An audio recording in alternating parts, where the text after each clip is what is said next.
Flushing toilets hooked up to a fresh water supply and a stable sewage line is something many people in the modern world take for granted.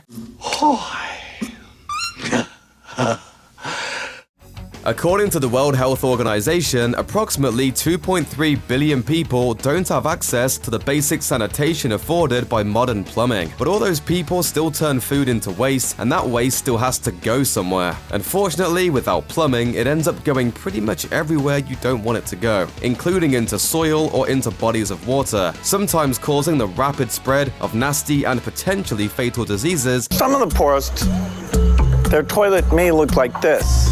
A pit latrine.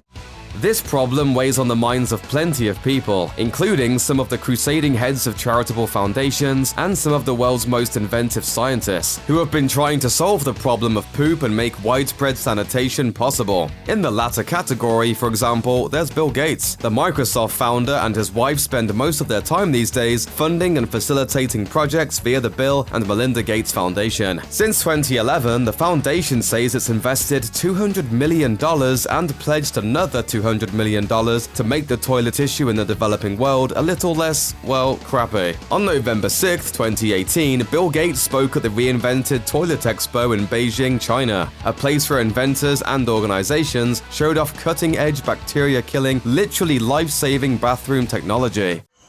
I want to talk to you today about toilets.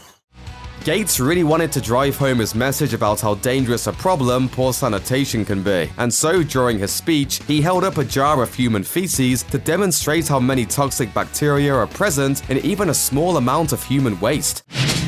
Oh, meat poop. It's showtime. And that stuff doesn't just contain bacteria, but also... And 100,000 parasitic worm eggs, which you've got a little animation to make you think even more about that.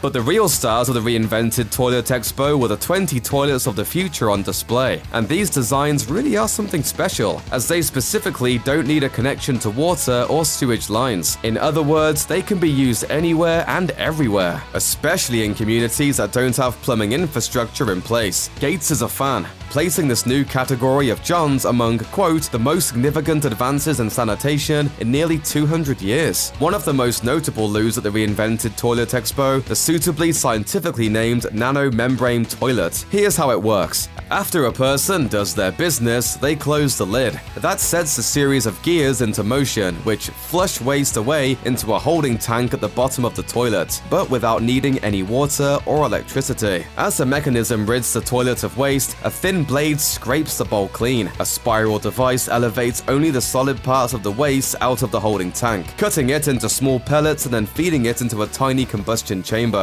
That's where the poop gets burned, and all the bacteria and eggs and whatever other nasties it holds die a fiery death. The user has to clean out the ashtray once a week, but what happens to your number one?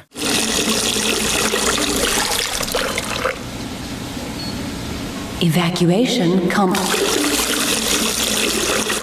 The liquid waste passes into a channel full of membrane bundles that treat and sanitize before sending it into a holding area at the front of the toilet. It can be used for watering crops or maybe for bathing livestock, even though it's not drinkable.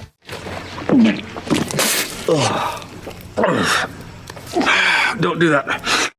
The Nano Membrane is currently being tested in Ghana, where organizers aim to get people used to it in public restrooms. Then, over time, they hope the manufacturing costs will drop enough to allow for widespread household use. Goodbye disease, and goodbye dingleberries. She's a dingleberry!